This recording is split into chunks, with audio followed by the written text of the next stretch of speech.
est en train de quitter.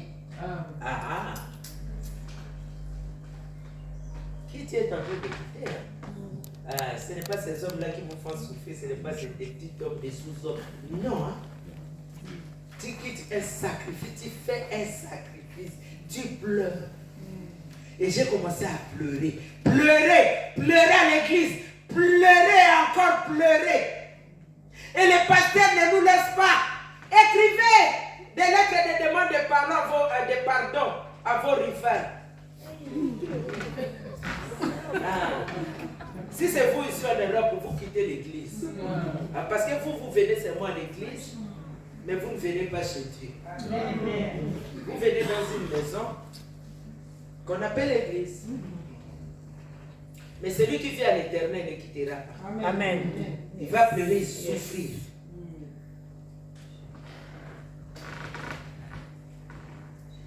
Je dois lire la lettre. Demande pardon. Dis oui, j'ai renoncé. Je te libère ton homme. Pour les hommes, je libère cette femme. Il y a aussi d'hommes. Je libère cette femme. Pas question de parler d'enfants là-bas. Ismaël sera venu au dehors de la maison d'Abraham. Il est le même, non? Amen. Il est vivant. Il est ressuscité. Il est vivant. Il est ressuscité. Il est vivant. Il est ressuscité. Mais Dieu est Dieu. Les jours où Abraham était décédé à l'enterrement, Ismaël et Isaac se sont retrouvés pour enterrer les pères. C'est-à-dire que vous devez être un. Amen. Il ne faut pas mépriser ces enfants-là que ton mari a eu ou que ta femme a eu. Ne les méprisez pas. Ce sont les fruits des entrailles. Amen. Ils sont arrivés. Et Dieu a une solution pour eux. Ne les maltraitez pas. Qu'est-ce que tu homme? Qu'est-ce que tu femme? J'ai pris la lettre. Mon pasteur de paroisse a pris la lettre avec les anciens et l'autre frère, je crois, frère Henri Ngangwele qui est pasteur maintenant à Kisangani. Je les salue en passant au nom de Jésus. Ali Ngangwele. Henri Ngangwele. Tu connais? Oui, bien sûr. Ok. Il fit parmi ceux qui ont porté ma lettre. Demain, il dit, je suis avec maman et tout. Il va prier. Il m'appelle Likabonaïs. Moi aussi, je l'appelle Likabonaïs. S'il me dit Likabonaïs, il dit ma tata. Parce que Likabonaïs, c'est ma tata. C'est ma tata. Et mon pasteur, maman Alice, elle est vivante, elle vit. Donc les témoignages, comme ça passe là, elle va aussi suivre. Il n'y a qu'Aïdi Dabala qui est partie. Elle est restée. Mon pasteur de paroisse. Bien aimé, j'ai fait ma lettre là. Bon, là c'est l'heure de voir. Ils sont partis. Ils sont allés déposer la lettre. Et moi, avec ma grossesse, je continue la vie. Jusqu'au jour où, au 9e mois de ma grossesse, je vais à la clinique Galema pour la consultation, pour la dernière consultation. J'arrive là-bas, l'épouse du pasteur Aïdi Nabala, elle aussi avait accouché, elle était là à l'hôpital, à la maternité. Mon pasteur, maman Alice, elle travaillait à la clinique Galema. Elle me dira, si tu termines avec ta consultation prénatale, viens, nous allons rendre visite à maman qui vient d'accoucher. Ne sachant pas que c'était mon jour. Mais Dieu ne va pas échouer dans ta vie. Amen. Dieu ne va pas rater. Amen. Il ne te ratera jamais. S'il t'appelle, tu es bien. Vas-y déjà, n'attends pas qu'il t'appelle dans la souffrance. Parce que c'est horrible la souffrance. Vous voyez maintenant la période. Je viens de quitter cet homme-là. C'est la période de souffrance qui commence dans ma vie. Je n'ai plus de maison. Je suis rentré chez mes parents. Mon père est déjà décédé. Je rentre chez ma mère. Mais avec quelles conditions? On ne veut pas que je quitte cet homme-là. On me place dans un dépôt qu'on appelle magasin chez nous là-bas. Il n'y a pas de fenêtre, il n'y a que des claustras. Une femme avec une grossesse, vous passez la nuit, là, avec la chaleur de Kinshasa, je dormais la porte ouverte. Parce que je n'ai pas de fenêtre. En s'en va, pendant qu'on était au couloir, Dieu a parlé avec le serviteur de Dieu, Heidi Nabal. Nous frappons à la porte, il dit Caribou, parce que lui il parlait plus les Swahili. Son lingal était zigzag. On ouvre la porte, il dit Alléluia Mosakoli. Comme j'étais avec Mosakoli, moi je me suis dit, Mosakoli, comme elle savait qu'elle est Mosakoli, elle a répondu Amen Mousé. Et Mousé répliquera, maman dit ce n'est pas toi, mais c'est cette maman Mosakoli. Maman dit dira, elle n'est pas Mosakoli. Moi aussi je réponds, je ne suis pas Mosakoli. Elle dit, tu es Mosakoli. Pendant que vous étiez dans les couloirs, Dieu m'a parlé. Il m'a demandé, ici, sur place, je dois te consacrer et te donner une paroisse. Hey! Il ne m'a pas demandé mon nom. Il n'a pas demandé si j'ai accepté Jésus-Christ comme Seigneur et Sauveur. Il ne me connaissait pas, je le connaissais. Bon, je le voyais quand il prêchait, mais lui, il ne me connaît pas avec tout ce monde-là. Il ne m'a pas demandé mon état civil. Il n'a pas demandé ma vie. Il a reçu l'instruction. Il me parle selon l'instruction reçue. Bien-aimé, Dieu te connaît aujourd'hui et ton futur. Amen. Dieu savait que c'était fini pour moi. L'eau est déjà changée en vin. C'est moi qui suis en retard. Par respect, je me mets à genoux. Il prie pour moi. Il me consacre. Porteuse d'une grossesse adultère.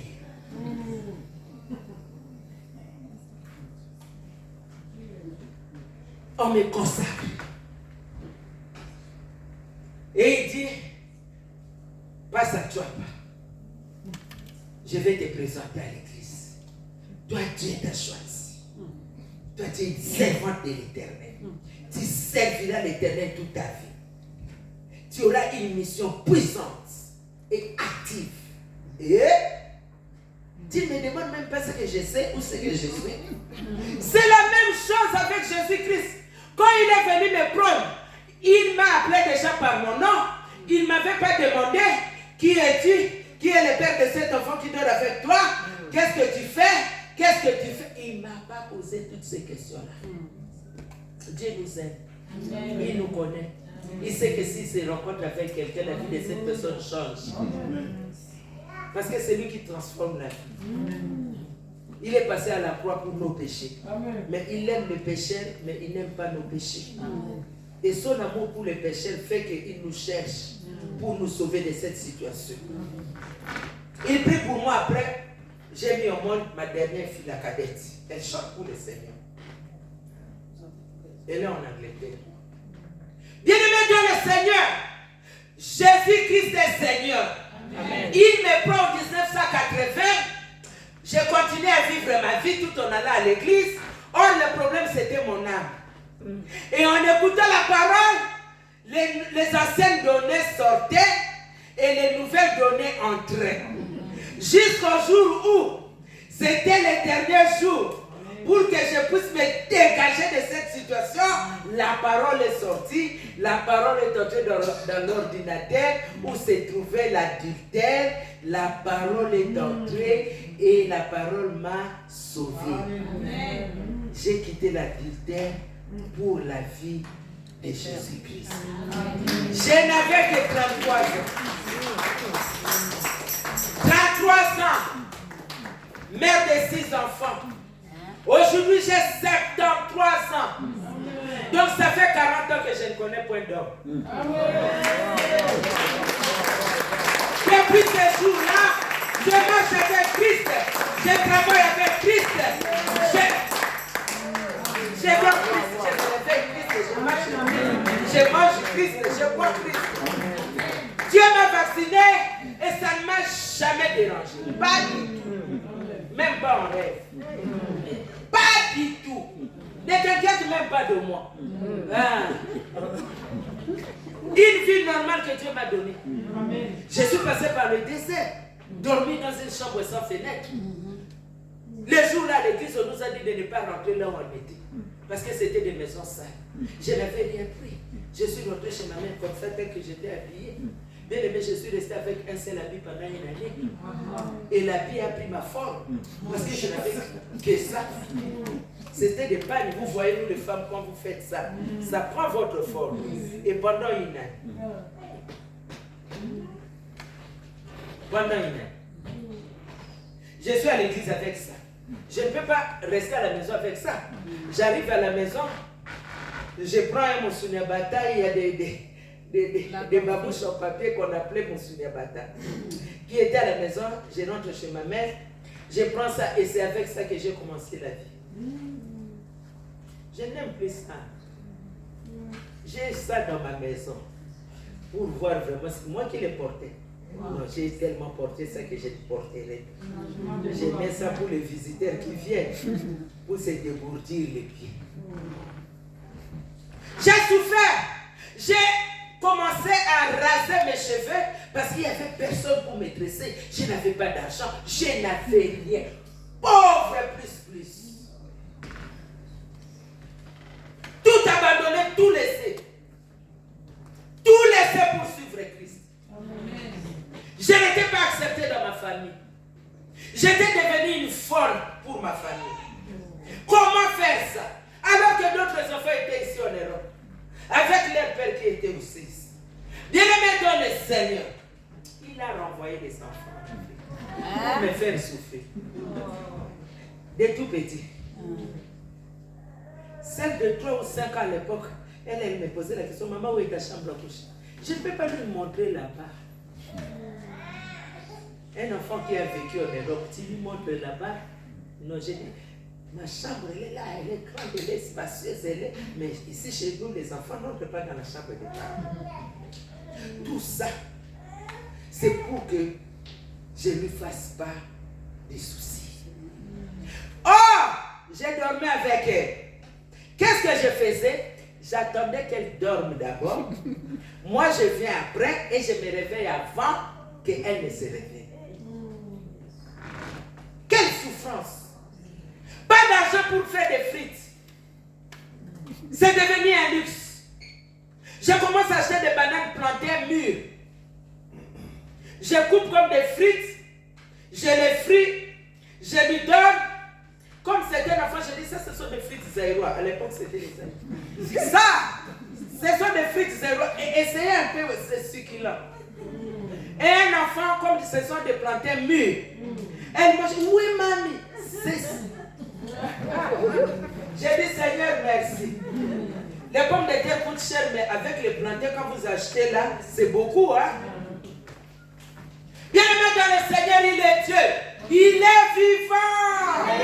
Il est vivant. Qui? Jésus. Qui? Jésus. Qui? Jésus.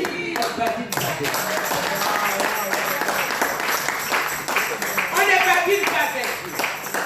Bien aimé, une année après, je suis déjà pasteur, il m'a établi parce qu'il m'avait déjà consacré.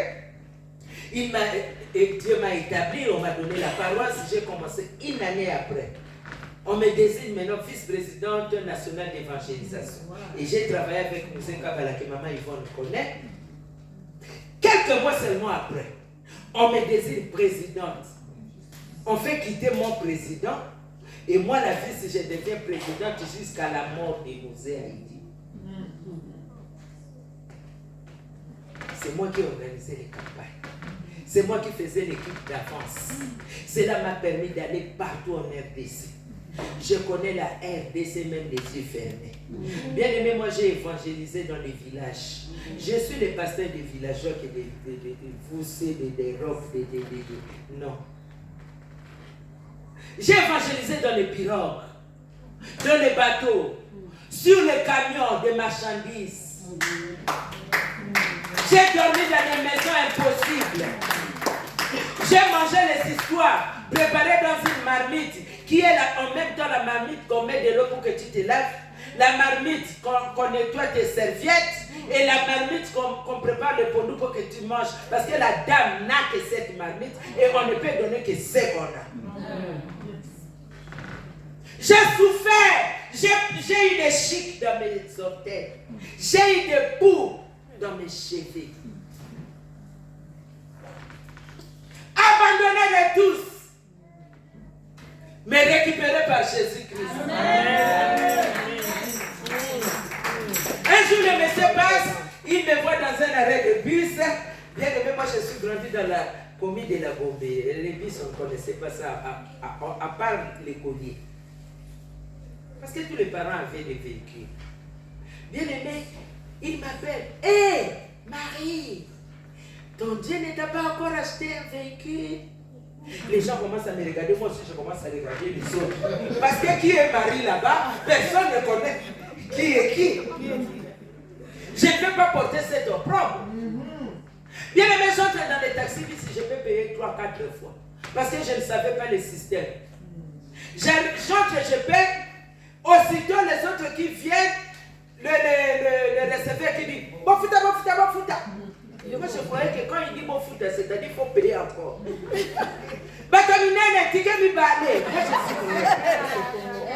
Je ne connaissais pas le système, mais je suis né à Kinshasa, dans la commune de Kinshasa, que j'ai quitté à l'âge de 12 ans pour la Gombe, jusqu'à ce que je suis devenu adulte.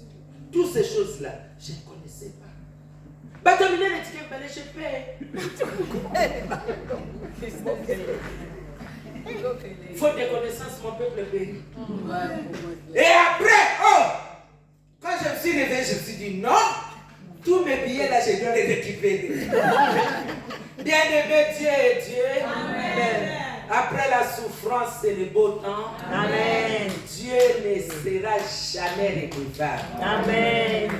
À mon église, on m'a appris comment faire la dîme, comment faire la libéralité, comment faire les aumônes, comment aider. On nous a montré toutes sortes d'offrandes. Moi, j'ai ça par cœur. Si je vais donner l'enseignement sur les offrandes, je peux fermer ma vie. Tellement je voulais être béni. Donc, je suivais ça de très près. Au point que quand je donne ma dîme, qui était insignifiant, parce que je ne travaillais plus, je n'ai plus d'homme, j'ai rejeté. On te donne un $10, la dîme c'est quoi? C'est $1. Et si on te donne un 10 francs, la dîme c'est 1 franc. J'ai dit à mon pasteur, j'avais payé ma dîme, mais j'attends, je ne vois rien. Mon pasteur sourit. Et maman, quelqu'un peut-il s'aimer aujourd'hui?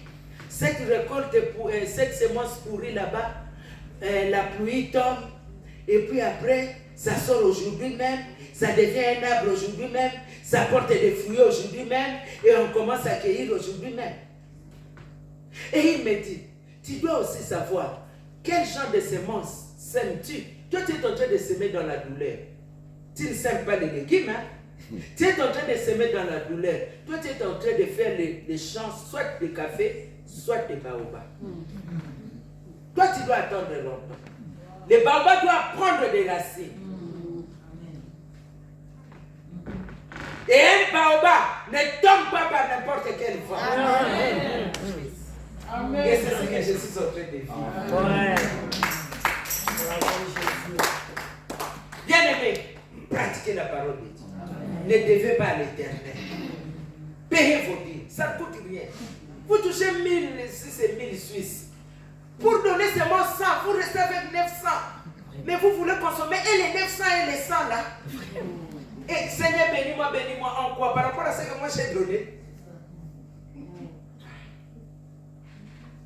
Là, c'est tout le monde.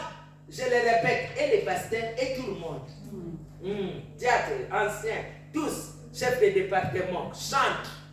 Vous vous mettez là et chante. Vous chantez sans payer la dîme. C'est un péché, c'est l'abomination. Ah, vous chantez très sale. Ce sont des péchés à confesser et à renoncer. Parce que vous les chanteurs, vous prenez beaucoup de temps à la chair que les autres, que les pasteurs. Et pendant tout le temps que vous êtes là, c'est dans la saleté. C'est pourquoi, au dernier jour, il vous dira, hey, retirez-vous de moi. Amen. Vous qui commettez l'iniquité. Seigneur, j'ai chanté la première fois. Retire-toi de moi. Amen. Tu commettais l'iniquité. Et la personne qui était sur le banc, qui lui respectait, va entrer devant toi. Les ciels existent. Et les morts qui meurent dans le Seigneur sont dans le ciel. J'ai vécu cet homme-là que je connaissais sur la terre, qui était mort et que j'ai vu là-bas enrôlé dans l'armée de Dieu de mes propres yeux. C'est que le ciel existe. Et comme le ciel existe, l'enfer aussi existe. Conformez-vous. Qui veut que j'ai pris pour lui ou pour elle? Je suis aussi comme vous. Je ne suis pas plus que vous. Mais une grâce particulière, un peu spéciale, seulement, a fait que moi, je quitte le monde. Si quelqu'un vient vous parler de Maman Etombo comme Jacob, dis-lui, tiens, on retient déjà devenu Israël. Écoutez, tu l'as connu comme Jacob, tu nous parles d'elle dans le mauvais sens. Elle n'est plus ce que tu crois là. Oh maman, j'ai vécu avec elle. On a grandi dans le même quartier. D'ailleurs, on a commencé à prier ensemble. Oui, quand tu priais ensemble avec elle, elle était encore au lait maternel. Je vous ai dit que j'ai pris 6 ans. Mais j'ai continué à vivre avec la même personne. Mais quand je suis arrivé à la nourriture solide, il est vivant. Il est ressuscité. Je vais prier pour celui qui veut donner sa vie à Jésus-Christ. Et je vais prier pour celui qui veut prendre un engagement solennel de la restauration de sa vie. Moi, la mission que Dieu m'a confiée maintenant, c'est la réconciliation de l'homme avec Dieu, la réconciliation de l'homme avec lui-même et la réconciliation de l'homme avec son prochain, suivi de sa restauration. Donc, c'est l'évangélisation plus restauration. C'est ça mon domaine, c'est ça ma montagne.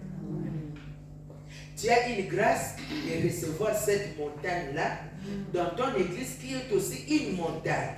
Et Dieu est venu vous ajouter une grâce par rapport à ce que vous avez déjà. Profitez-en. Chaque serviteur de Dieu qui vient ici, il vient avec sa grâce pour ajouter à votre grâce. Tu veux prendre un engagement, fermons les yeux.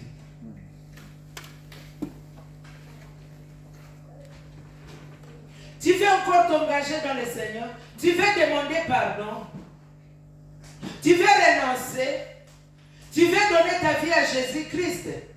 Tu étais hésitant, tu étais seulement religieux, tu venais à l'église mais tu n'avais pas encore donné ta vie à Jésus. C'est le moment. À chacun sa prière.